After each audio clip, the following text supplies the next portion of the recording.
নমস্কার, আপনারা দেখছেন জেলা বার্তা। আপনাদের সঙ্গে আমি শান্তিপ্রিয়া।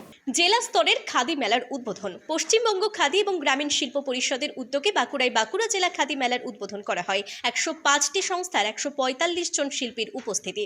বাঁকুড়া জেলা পরিষদ অডিটোরিয়াম হলের মাঠে শুরু হয় পশ্চিমবঙ্গ সরকারের খাদি ও গ্রামীণ শিল্প পরিষদের উদ্যোগে বাঁকুড়া জেলা খাদি 2024। এই মেলা এবছর নবম বছরে পা দিল। মেলার মূল উদ্দেশ্য হচ্ছে পশ্চিমবঙ্গ সরকারের ক্ষুদ্র, ছোট ও মাঝারি শিল্প এবং বস্ত্র দপ্তরের মাধ্যমে সাহায্যপ্রাপ্ত খাদি বয়নশিল্পী, কাটুনি হস্তশিল্পী, ক্ষুদ্র শিল্পী এবং উদ্যোগীদের উৎপাদিত দ্রব্যের প্রচার এবং বিপণনের ব্যবস্থা করা। এছাড়াও পশ্চিমবঙ্গের বিভিন্ন জেলা থেকে আগত শিল্পীরা একই জায়গায় বসে তাদের মধ্যে বিভিন্ন শিল্পকলার আদান প্রদান ও মেলবন্ধন। এই মেলা শুরু হয় 29শে মার্চ, চলবে 30শে মার্চ পর্যন্ত। মেলা উদ্যোক্তাদের তরফে জানা গেছে, গত বছর এই মেলার মোট বিক্রয় ছিল 217 লক্ষ টাকা। এবছর 12 দিনের মেলার মোট বিক্রয়ের লক্ষ্যমাত্রা রাখা হয়েছে 230 লক্ষ টাকা। প্রদীপ প্রজ্বলনের মধ্য দিয়ে মেলার শুভ উদ্বোধন করা হয়। খাদি মেলা অ্যাকচুয়ালি খাদির একটা প্রোডাক্ট তৈরি হয়, যেটা কখনো কোনো মেশিন না, সম্পূর্ণটাই হচ্ছে তাঁতের মাধ্যমে, হস্তচালিত তাঁত বা আমাদের চরকা, সুতো কেটে সমস্ত কিছু হয়। এবং এটার পেছনে শিল্পীরা যারা এই খাদির সঙ্গে যুক্ত, তারা যে একটা ইনসেন্টিভ পায়, সরকার প্রদত্ত এই যে রিবেট চলে। যাত্রীবাহী বাসের সাথে লরির মুখোমুখি সংঘর্ষ, আহত একাধিক বাস যাত্রী। রাজ্য সড়কে আবারও ভয়াবহ দুর্ঘটনা। যাত্রীবাহী বাসের সাথে লরির মুখোমুখি সংঘর্ষ, আহত একাধিক বাস যাত্রী সহ একাধিক মহিলা ও শিশু। ঘটনাস্থলে স্থানীয় বাসিন্দারা আহতদের উদ্ধার করে নিয়ে যায় হাসপাতালে। ঘটনাটি ঘটেছে আজ সকালে ললাট জনকা রোডে আরগোয়াল বাস স্ট্যান্ডের কাছে। স্থানীয়দের দাবি, বাসটি হাওড়া থেকে দীঘা যাচ্ছিল, তখনই আরগোয়াল বাজারে একটি লরির সামনাসামনি এসে ধাক্কা মারে। ব্যাপক ক্ষতিগ্রস্ত হয় বাসটি। ছুটে আসে স্থানীয়রা, তারই মধ্যে ক্ষতিগ্রস্ত বাস থেকে নেমে পড়ে একাধিক যাত্রী। এরপর আহত বেশ কয়েকজন যাত্রীকে উদ্ধার করে নিয়ে যাওয়া হয় হাসপাতালে। তবে দুর্ঘটনার দীর্ঘক্ষণ পরে আসে পটাশপুর থানার পুলিশ। এরপরে ব্যস্ততম এই রাস্তায় সৃষ্টি হয় যানজট। তবে স্থানীয়দের দাবি, নিয়মিত ট্রাফিক পরিষেবা থাকলে এই ধরনের দুর্ঘটনা এড়ানো সম্ভব হতো। স্বভাবতই আবারও রাজ্য সড়কের ওপর দুর্ঘটনার ঘটনায় চাঞ্চল্য ছড়িয়েছে এলাকায়। দুটো বাম্পারের প্রয়োজন আছে। এখানে একটা স্কুল আছে, বাচ্চার স্কুল আছে, এখানে একটা, নাহলে ওখানে একটা। যদি বাম্পার না হয় আমরা কিন্তু পথ অবরোধ করব। ঘটনা কিভাবে ঘটলো? ঘটনাটা কিভাবে ঘটলো? ঘটনাটা এইভাবে বললো যে এই সেম এটি আগে বাম্পারে, দুটো বাম্পারে। নিয়ে নিচ্ছে একটি ছোট্ট বিরতি। ফিরে আসছি বিরতির পর। সঙ্গে থাকুন ভয়ের সঙ্গে নির্ভয়ে। সিউড়িতে অত্যাধুনিক চিকিৎসা পরিষেবা নিয়ে এলো সৃজন পলিক্লিনিক। ওষুধের দোকান সহ অত্যাধুনিক মানের প্যাথোল্যাব, কম্পিউটার তথা অত্যাধুনিক মেশিনে রক্ত, মল, মূত্র ও থাইরয়েড পরীক্ষার সঙ্গে এখানে রয়েছে বিশিষ্ট চিকিৎসকদের বসার চেম্বার। রোগীদের স্বাচ্ছন্দ্যের কথা ভেবে সম্পূর্ণরূপে এসি নিয়ন্ত্রিত সৃজন পলিক্লিনিকে রয়েছে বসার সুবন্দোবস্ত, বিশুদ্ধ পানীয় জল ও টয়লেটের ব্যবস্থা। এখানে বসছেন সিউড়ি সদর হাসপাতালের বিশেষজ্ঞ চিকিৎসক সহ অন্যান্য শহর ও হাসপাতালের বিশিষ্ট চিকিৎসকরা। সৃজন পলিক্লিনিক ও প্যাথোল্যাব, সিউড়ি, বীরভূম। সিউড়ি সদর হাসপাতালের পাশে ফাঁড়ি ঘরের উল্টো দিকে। Mobile number 8373071019, 9474437713, 9434326822। ফিরে এলাম বিরতির পর। ভোটার কার্ড উদ্ধার ঘিরে চাঞ্চল্য কোচবিহারে। 2024 লোকসভা নির্বাচনের আগে কোচবিহার কোতোয়ালি থানার অন্তর্গত সুনীতি রোড ঘাস বাজারের পাশে জঙ্গলের মধ্যে বেশ কয়েকটি পরিত্যক্ত ভোটার কার্ড উদ্ধার ঘিরে চাঞ্চল্য ছড়ালো।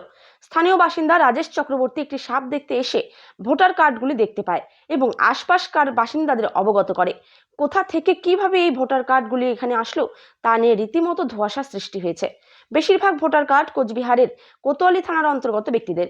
ইতিমধ্যেই এসইউসিআই এর পক্ষ থেকে কোচবিহার সদর মহকুমা শাসককে বিষয়টি জানানো হয়েছে এবং পুরো বিষয়ের পুঙ্খানুপুঙ্খ তদন্ত দাবি করেছেন তারা। অন্তত পক্ষে 40 থেকে 50টি ভোটার কার্ড পড়ে থাকার আশঙ্কা করা হচ্ছে। কিছুক্ষণের মধ্যেই ঘটনাস্থলে উপস্থিত হয় কোচবিহার কোতোয়ালি থানার পুলিশ। তারা পরিত্যক্ত এই কার্ডগুলি উদ্ধার করে নিয়ে যায়। তবে পুলিশের তরফ থেকে এখনো কোনো বিবৃতি প্রকাশ করা হয়নি। কোচবিহার জেলা বিজেপি সাধারণ সম্পাদক বিরাজ বসু মন্তব্য করে বলেন, সীমান্তবর্তী কোচবিহার জেলায় দীর্ঘদিন থেকেই ভুয়ো ভোটার কার্ডের চক্র সক্রিয়। শাসক দল তৃণমূল কংগ্রেস নিজেদের ভোটার বৃদ্ধি করার জন্য একই ব্যক্তির নামে একাধিক কার্ড তৈরি করে ভোটার হিসেবে চিহ্নিত করছে। যেহেতু নির্বাচনের আগে ভুয়ো ভোটার কার্ড নিয়ে সক্রিয় হয়েছে নির্বাচন কমিশন, তাই হয়তো এই কার্ডগুলিকে ফেলে দেওয়া হয়েছে। পুলিশের সম্পূর্ণ তদন্ত করুক। তবে যতটুকু জানা যাচ্ছে, বেশিরভাগ ভোটার কার্ড কোচবিহার কোতোয়ালি থানার অন্তর্গত ব্যক্তিদের। কার্ডগুলির বৈধতা নিয়েও রয়েছে ধোঁয়াশা। পাশাপাশি তৃণমূল মুখপাত্র পার্থ প্রতিম রায় মন্তব্য করে বলেন, ভিন রাজ্য থেকে ভোটার নিয়ে এসে বাংলায় ভোটার সংখ্যা বৃদ্ধি করার চেষ্টা চালিয়েছিল বিজেপি। আমরা পুলিশের উপরে আস্থা রাখছি, গোটা বিষয়টির পূর্ণ তদন্ত হোক। কোচবিহার জেলা পুলিশ সুপার দ্যুতিমান ভট্টাচার্য বলেন, একটি জঙ্গলে বেশ কিছু ভোটার কার্ড পড়ে থাকার খবর পেয়ে কোতোয়ালি থানার পুলিশ ঘটনাস্থলে পৌঁছায়। তারা পরিত্যক্ত ওই ভোটার কার্ডগুলি উদ্ধার করে নিয়ে আসে। তদন্ত না হলে এই কার্ডের বৈধতা কিংবা কোথা থেকে কিভাবে এলো সেটা বোঝা সম্ভব নয়। আমরা ইতিমধ্যেই তদন্ত শুরু করেছি। এ যেন সাক্ষাৎ জীবন্ত রামলালা।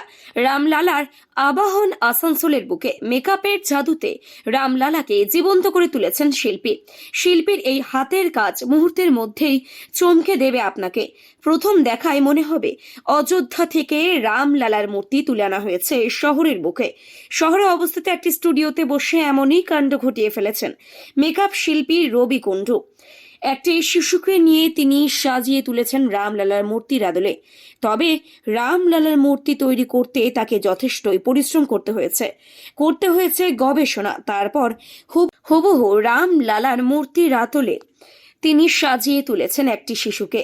রামলালার মডেল হিসেবে এখানে ব্যবহার করা হয়েছে আবির দেকে। আসানসোলের বাসিন্দা আবির রামলালার সাজ পেয়ে ভীষণ খুশি। অন্যদিকে শিল্পীর এই হাতের কাজকে কুর্নিশ জানাচ্ছেন শহরের মানুষ।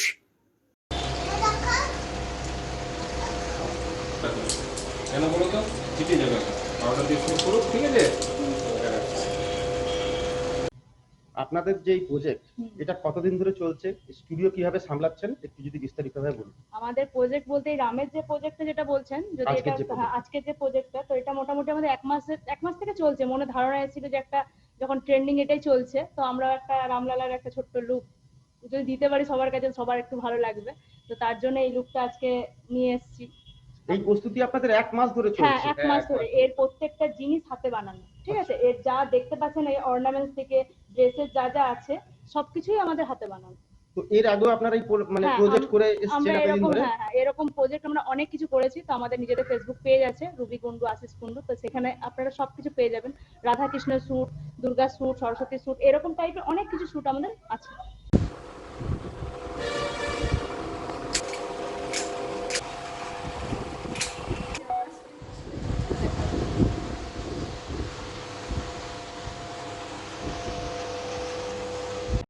আজকে জেলা বার্তা এই পর্যন্তই। নমস্কার।